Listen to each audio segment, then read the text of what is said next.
Well, I am Gilda Martinez-Alba, and this is one extra slide I wasn't counting on.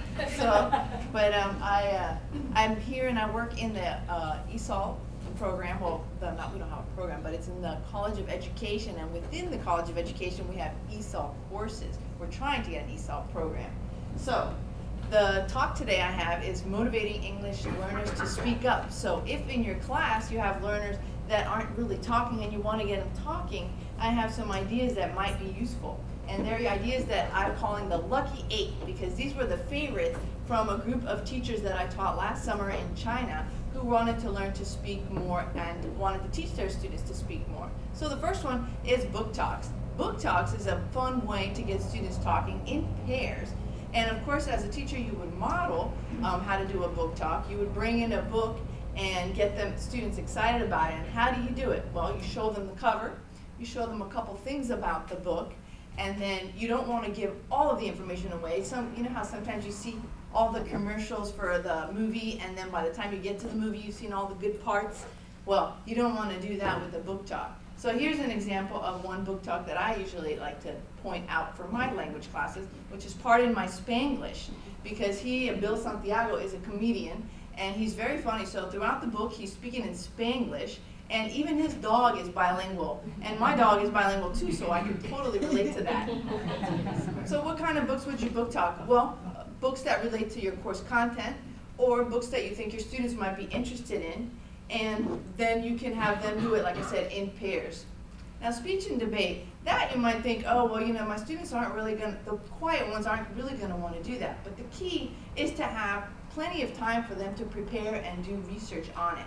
So when I did it in China with the teachers, and they said they were going to be doing it with their students, they really got excited about it because of the fact that they had plenty of time to prepare. So you'll see some of the topics were kind of controversial, like having 2 children, but they assured me that it was okay.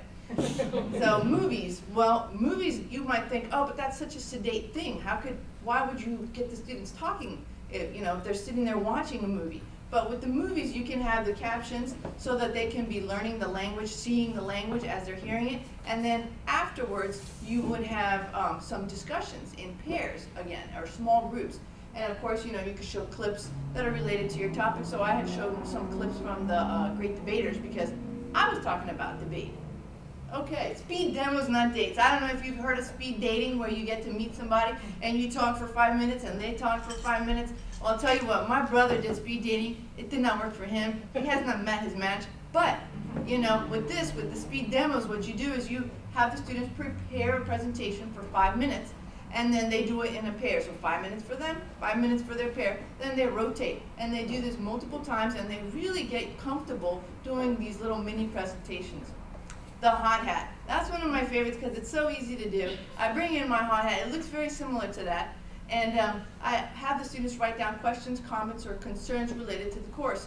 So the quiet students will be very likely, everybody has to write something. So, and I said, and if everything's great, you can just write everything's great.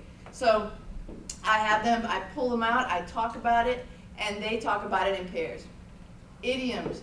Idioms are sayings that are not necessarily, when you translate them literally, don't translate. So like riding shotgun. We know that riding shotgun what it is, but when when you look into it, this is what it really meant. But your English learners will look at you like, what are you talking about? So really you want to avoid using idioms if you want them to understand what you're saying. And if you use them, explain them.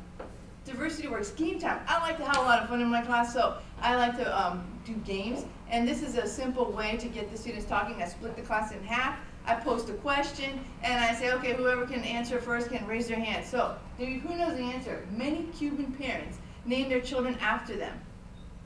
Ricky and Lucy. True or false? True or false? True. True. The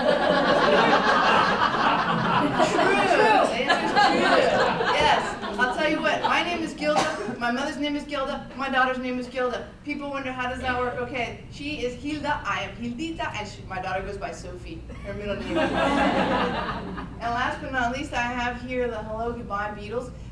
Bringing in music to class is also a lot of fun. And if students are getting to sing along, it really makes the students speak. It's like required to speak, and because everybody's doing it at the same time, it's easy to do and it's non-threatening, because the thing is you want to make it non-threatening. So, you know, you say goodbye and I say hello. Why are you saying goodbye? Because it's time for me to go. I hope you get to use some of these ideas with your class if you are in fact teaching. So thank you.